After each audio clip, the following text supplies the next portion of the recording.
A round of applause for yourself if you have made it to week 2 of this program. In today's class, we're gonna talk about the branches of criminology. The knowledge of criminology is divided into various branches. Like we spoke previously about the scope of criminology. We said that the criminology has a wider scope. So we are going to be talking about the various branches of criminology in this particular lecture.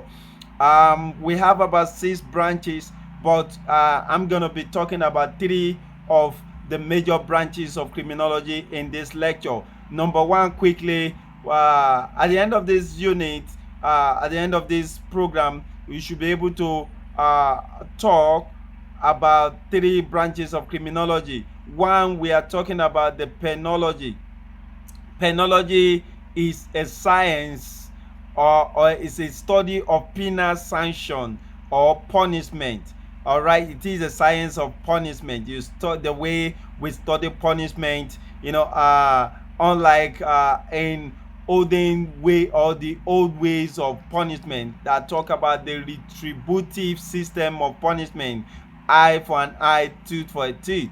But in a modern scientific method of punishment, you talk about penology. And penology, under the penology, we have various modern method of punishment, which I will talk about quickly. Number 1 is probation. What is probation? Probation is the an alternative way of punishment, which is different from being in a prison or being sentenced to prison. In other jurisdiction, they call it community sentences, which is another way of decongesting the prison system. There is a probative or probation officers that monitor the activities of the people under probation.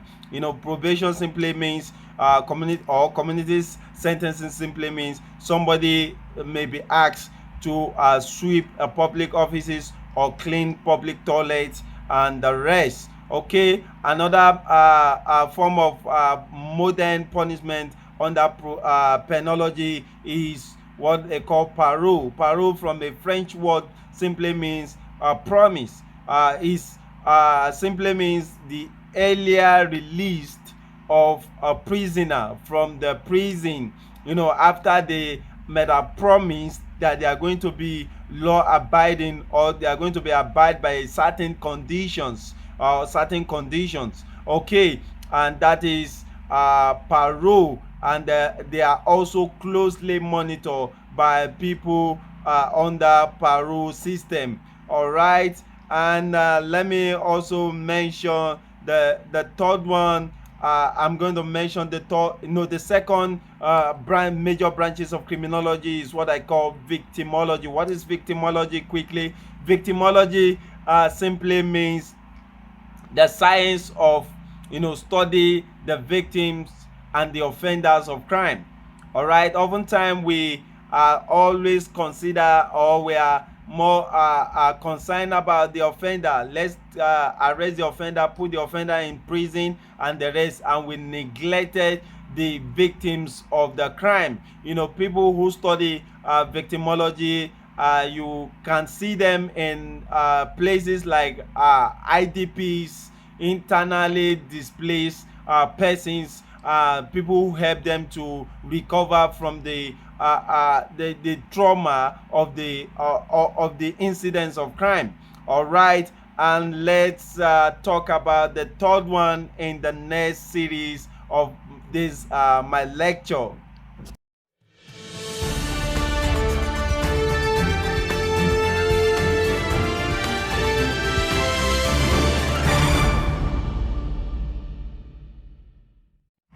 Hooray! You're welcome once again to the part 2 of our lecture. We started with penology, victimology. The third branches of criminology that I want to mention in this class is forensic science. What is forensic science? Forensic science is the application of scientific method and techniques in investigation of crime. Forensic science, basically, has to do with the, courts, is related to courts. The word forensic science confuse so many people. When you hear the word forensic science, simply means, application of scientific method and techniques in, investigating crime in court. The word forensic science is basically to interrogate, basically to argue, basically to, prove, beyond reasonable doubt in courts. So that is what forensic science. The word forensic science emanated from the Latin word, that has to do with forum. Simply means forum.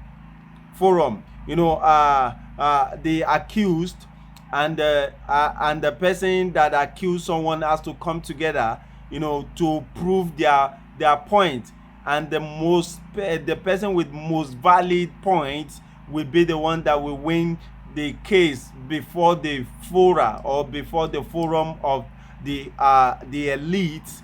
That is was exactly where the word forum, emanated from, or originated from. Right. Okay, now let's look at the various types of forensic science and how do they apply them in courts. Number one, we are going to look at what they call forensic accounting. There is what we call forensic engineering. There is forensic odontology. There is forensic toxicology. There is forensic computing or computational forensic or digital forensic. And there is also forensic anthropology. There is forensic pathology. Let me start from forensic accounting quickly. What is forensic accounting? When you engage scientific techniques in order to discover error in bookkeeping or in records. That is forensic accounting. Also, forensic engineering, when there is a structural defect, or where there is a natural or man-made disaster, and it has to be proved in court. They engage what we call forensic engineering to know the cause of structural defect. Now, another one is forensic odontology. Forensic odontology is basically talking about the science of teeth, or biting. When there is an injury that has to do with bites or biting, they carry out forensic, odontology, or the people who help in this professional who help the court to come to a conclusion, or to discover, or to investigate that kind of case, is forensic odontologists. Now let's talk about forensic toxicology. Forensic toxicology is the science of investigating the cause of death by poison.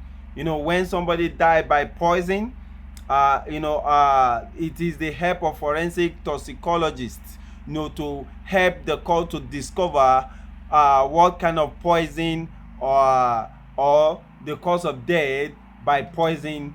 And another forensic is forensic computing or computational forensic. Today we are having, cybercrime and the rest. So the people who help us to discover some of these cyber crime and cyber activity is forensic computer.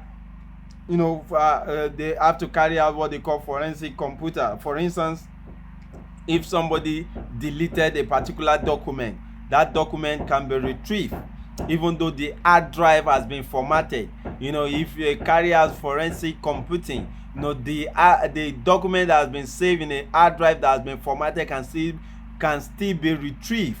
Now let's talk about forensic anthropology.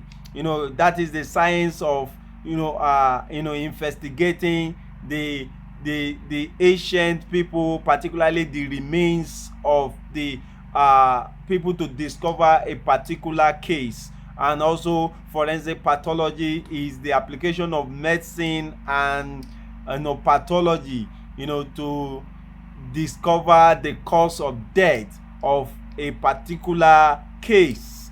All right, and we shall continue the class on that branches of criminology, and Mr. David Marshall will help us to take that by the grace of God tomorrow. Thank you, and see you in our class tomorrow. Omota FM Richard is my name. I hope you do enjoy your class.